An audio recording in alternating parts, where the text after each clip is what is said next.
Hello my dear students, I hope you all are doing good. इसके पहले का जो चैप्टर था द लिविंग वर्ल्ड वो हमने कंप्लीट कर दिया है और उसके नोट्स भी मैंने बना दिए हैं और उसे अपलोड कर दिया है मेरे ब्लॉग स्पॉट के पेज में। उसका जो लिंक है वो मैं डिस्क्रिप्शन में हालांकि मैंने ऐड किया है, पर आई विल मेक श्योर कि जो लिविंग वर्ल्ड वाला चैप्टर है उसमें मैं वो जो नोट्स का लिंक है वो मैं पिन कमेंट में भी डाल दूंगी, तो आप वहाँ से जाकर के रिफर कर सकते हो। आई होप उस पर्टिकुलर वीडियो में कोई डाउट नहीं है, वो लेसन में कोई डाउट नहीं है। If there is any doubt, see there are no such doubts called as silly, ठीक है। तो आपका छोटे से छोटा भी डाउट रहेगा तो आप वो पूछना, वो कमेंट कर देना। I will make sure to address all of the doubts that are mention in the comment section. और आपने मेरे स्टार्टिंग के ही वीडियोस को इतना ज़्यादा सपोर्ट किया, I am so fortunate for that. Thank you so much once again everyone for supporting me and for posting your lovely comments. It really motivated me a lot. और इसी motivation के साथ अब मैं सेकेंड चैप्टर भी लेकर के आ गई हूँ, that is the systematics of living organisms. तो इस पर्टिकुलर चैप्टर में भी जैसे हमने फर्स्ट चैप्टर में पढ़ा था डिफरेंट फिनोमेना जो एक ऑर्गेनिज्म को स्टडी करने के लिए इस्तेमाल किया जाता है, वेरेज इस पर्टिकुलर चैप्टर में भी हम कुछ बहुत अलग से कॉन्सेप्ट जानने वाले हैं, जैसे कि डिफरेंट टाइप्स ऑफ क्लासिफिकेशन के टाइप्स, टेक्सोनॉमी, कैटेगरीज, बेसिकली बहुत सारे साइंटिफिक टर्म्स आपको जानने के लिए मिलेंगे जो आप पहली बार सुनने वाले हो। So this chapter is also going to be amazing, very interesting और बहुत कुछ सीखने के लिए मिलेगा। और ये आपको not just for your 11th 12th NEET और सीटी एग्जामिनेशन, बट आगे भी चल करके अगर आप साइंस फील्ड से कोई भी स्टडी करते हो तो उसमें आपको ये जो कॉन्सेप्ट्स है, जो टर्मिनोलॉजीज है, वो बहुत काम में आएगा। सो शुरुआत करते हैं ये चैप्टर से। ऑल द वेरी बेस्ट और अच्छे से पढ़ाई करो। शुरुआत करते हैं, let's go. Moving ahead with the second chapter, systematics of living organisms. चलिए शुरुआत करते हैं। अभी आपको भी मालूम है कि हमारे नेचर में, हमारे सराउंडिंग्स में इतने सारे ऑर्गेनिजम्स प्रेजेंट हैं कि सबका, तो सपोज़ करो कि जो टेक्सोनॉमी है वो एक रूल बुक है जो इंडिकेट करता है कि किसी भी लाइब्रेरी के बुक के पास टाइटल होना चाहिए, उसका ऑथर होना चाहिए, उस बुक का जेनर होना चाहिए। बेसिकली एक लेबल बनाता है उस पर्टिकुलर बुक का, जैसे फॉर एग्जांपल कि वो पर्टिकुलर बुक फिक्शनल है या साइंस है।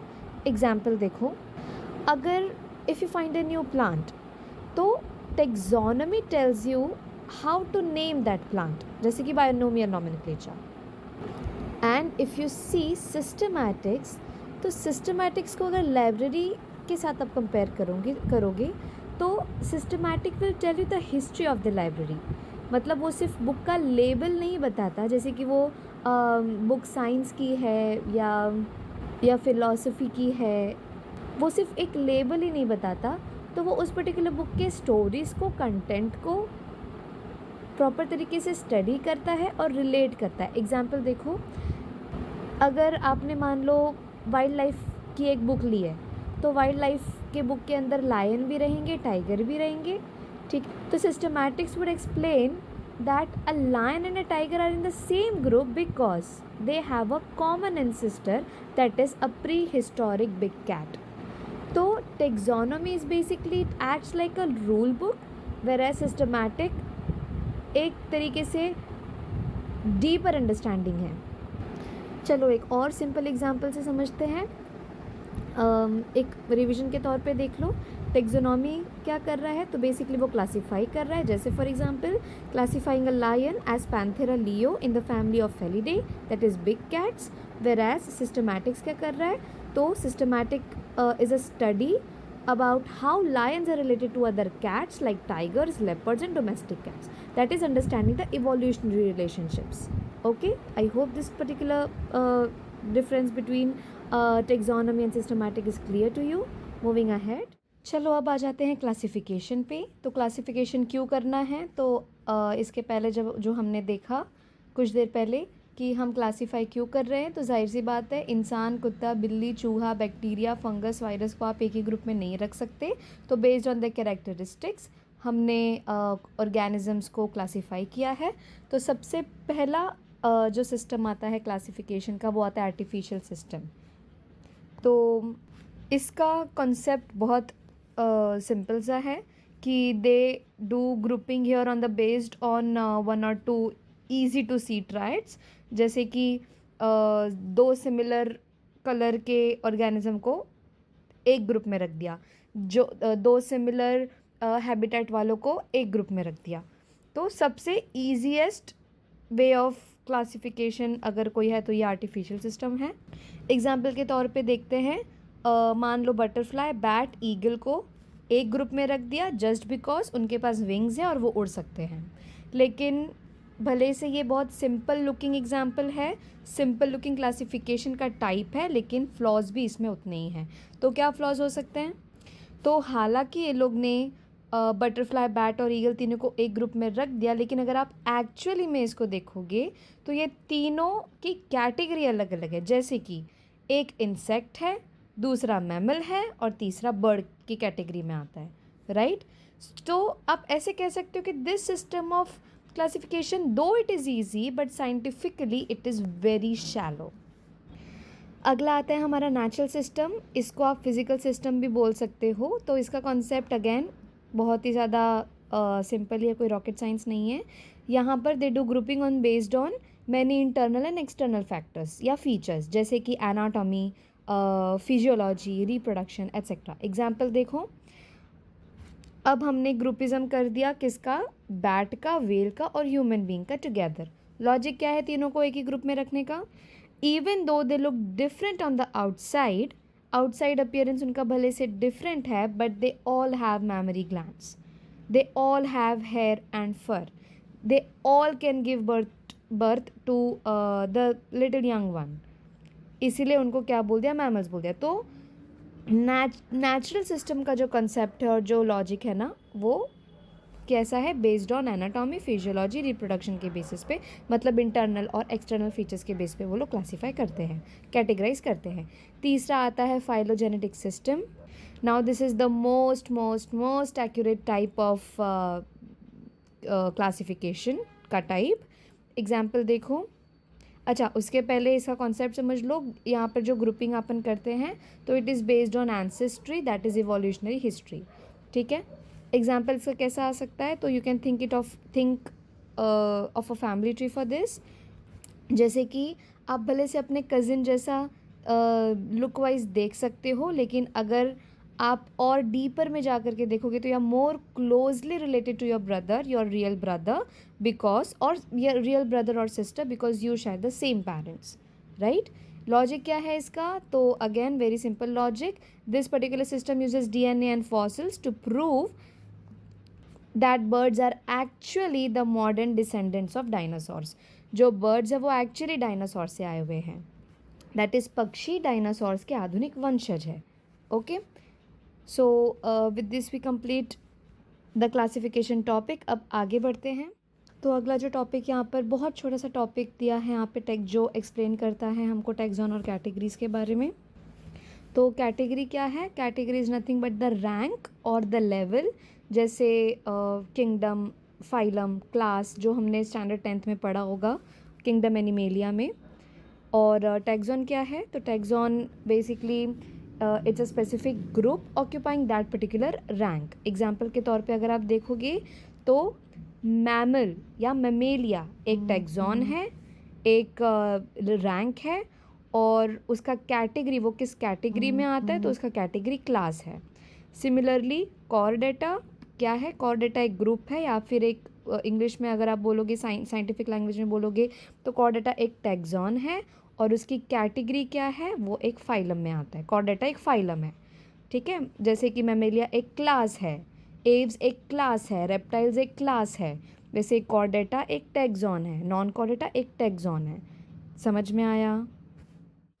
अब आगे आता है इस वीडियो का last topic, that is the 3 domains of life. Okay, तो बेसिकली इसकी कहानी इस तरीके से शुरू होती है कि 1990 में जो कार्ल वूज थे उन्होंने रियलाइज़ किया कि सिर्फ किंगडम को देख करके किसी ऑर्गेनिज्म का स्टडी करना was not enough. So what he did, तो he looked at the ribosomal RNA rRNA और उन्होंने डीप जेनेटिक स्टडी की सेल्स की. और उन्होंने पता किया, he found out that some bacteria were so different from each other that they deserve their own super kingdom, जिसको अपन बोलते हैं डोमेन. ओके, तो again there are 3 main domains of life, that is bacteria, archaea and eukarya. तो तीनों को एक एक चीज़ देखते हैं, तीनों की कैरेक्टरिस्टिक देखेंगे और उसका एग्जाम्पल से उसको समझेंगे. शुरुआत करते हैं बैक्टीरिया से. What is bacteria? तो बैक्टीरिया सिंपल सेल्स होते हैं जिनके पास कोई न्यूक्लियस नहीं रहता है. एग्जाम्पल, मिल्क से दही बनाने के लिए जो बैक्टीरिया अपन यूज़ करते हैं दैट इज़ लैक्टोबैसिलस. ठीक है, तो वो एक एग्जाम्पल हो गया बैक्टीरिया का. दूसरा डोमेन है archaea. What is archaea? Simple term में it is a simple cells but with tough chemistry as compared to bacteria. Okay, इसका एग्जाम्पल क्या है? एक्सट्रीमोफाइल्स के बारे में आपने सुना रहेगा. मतलब extremophiles are the tiny organisms, okay, जो एकदम एक्सट्रीम टेम्परेचर में रहते हैं, हॉट स्प्रिंग्स में रहते हैं, या तो आप एकदम डेड सी सॉल्ट में देखोगे तो वहाँ पे आपको पाए जाएंगे ये particular type of bacteria archaea organism. अगला आता है यूकैरिया, most complex sales with nucleus. मैंने हमेशा प्रोकैरियोटिक और यूकैरियोटिक के बीच का जब मैं डिफरेंस बताती हूँ तो मैं उसमें मैं एक सिंपल सा एग्जांपल के तौर पे इजी टू अंडरस्टैंड के लिए मैं एक ऐसा कॉन्सेप्ट बताती हूँ जो बच्चों को याद रखने में मदद करता है. तो वो कुछ इस कदर है. प्रोकैरियोटिक अगर आप देखोगे तो प्रोकैरियोटिक 2 शब्द से मिलकर के बना है, that is pro and karyons. Pro means पहले, कैरियॉन्स मतलब न्यूक्लियस. तो प्रोकैरियोटिक मतलब न्यूक्लियस के आने से पहले जो सेल्स आए उनको प्रोकैरियोटिक सेल्स बोलते हैं. तो जाहिर सी बात है न्यूक्लियस के फॉर्मेशन के पहले वो सेल्स आए हैं तो उनके पास न्यूक्लियस नहीं रहेगा. वेयर इज़ यूकैरियोट्स को देखेंगे तो again it is made up of two parts, that is eu and karyons. तो eu stands for after and karyons again nucleus. तो ऐसे सेल्स जो न्यूक्लियस के ईजाद होने के बाद आए उनको बोलते हैं यूकैरियोट्स. अब जाहिर सी बात है न्यूक्लियस के फॉर्मेशन के बाद यूकैरियोट्स अगर आते हैं तो वो सेल्स में न्यूक्लियस प्रेजेंट रहेगा. तो इस कदर आप याद रख सकते हैं कि बैक्टीरिया के पास न्यूक्लियस नहीं है और यूकैरियाज के पास न्यूक्लियस है, और जिसके पास भी न्यूक्लियस रहता है वो कॉम्प्लेक्स ऑर्गेनिजम्स के अंदर आता है. तो इसीलिए यूकैरिया क्या है? कॉम्प्लेक्स सेल्स है, क्योंकि उसके पास न्यूक्लियस है. एग्जाम्पल, पूरे विश्व में आप देख लो जितने भी इवॉल्व्ड चीज़ें हैं वो सभी के पास न्यूक्लियस है. जैसे एग्जाम्पल के तौर पे flowers, mushrooms, dogs, you dear students. Okay, तो आप सब लोग कौन हो? यूकैरियोट्स हो. ओके, तो with this we complete the 3 domains also. अच्छा, अभी अगर आप वो डायग्राम में देखोगे ना, वो डायग्राम में 3 चीज़ बताया गया है. एक तो नेचर कॉमन एंसेस्ट्री बताई गई है, और अगर आप देखोगे तो सिर्फ 2 ही पार्ट्स बनाए गए हैं. दूसरे वाले पार्ट से एक और सब पार्ट बनाया गया है. जैसे कि 2 पार्ट्स कौन से हैं? तो 2 मेन पार्ट्स है, एक तो प्रोकैरियोट्स और एक यूकैरियोट्स का बनाया गया है. लेकिन यूकैरियोट्स के ही वहाँ पर एक और सब पार्ट बनाया गया है जिसको लिखा है वो लोग ने आर्किया. तो इसका मतलब क्या है बच्चों? तो मैं आपको बता देती हूँ. इसका सिंपल सा मतलब ये है कि आर्किया और यूकैरिया के ब्रांच को क्लोज़र रखा है as compare to bacteria, because they have to tell us that, they have to make us understand that humans are more closely related to those extreme bacteria like organisms, that is archaea, than the bacteria. इसीलिए जो bacteria को है वो थोड़ा दूर रखा है और आर्किया को यूकैरियोट्स के नज़दीक रखा गया है. ओके, तो I hope this particular thing is clear to you. So that's it for today. तो आज का लेक्चर यहीं पर ख़त्म होता है. अच्छा, तो the question for the day for you is, मान लो अगर शार्क और वेल को मैं एक ग्रुप में रखती हूँ जस्ट बिकॉज वो लोग एक्वेटिक है, तो मुझे बताओ मैंने कौन सा क्लासिफिकेशन का सिस्टम यहाँ पर यूज़ किया है। Comment your answer in the comment section, और जिसका आंसर सही और सबसे पहले होगा उसको मैं अपने अगले वीडियो में शाउट आउट दूंगी। ओके, तो अच्छे से वीडियो देखो, अच्छे से पढ़ाई करो, नोट्स बनाओ, और कोई भी आपका डाउट है इस पर्टिकुलर चैप्टर में या इस पर्टिकुलर टॉपिक में, वो आप कमेंट सेक्शन में आपके डाउट्स लिख देना। I will address it as soon as possible.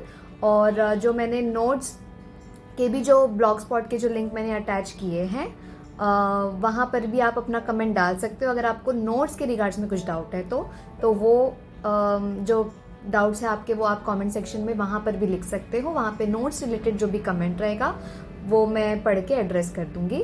सो अच्छे से पढ़ाई करो, अच्छे से नोट्स बनाओ, वीडियोस के भी बनाओ, उस नोट्स को भी रिफ़र करो, टेक्स्ट बुक अच्छे से पढ़ो, रीड करो, और एक एक लाइन समझो, और कुछ नहीं समझता है तो I am here to help you out. Okay, so happy learning, stay blessed, stay grateful, and best of luck. Thank you so much. God bless you all. Bye.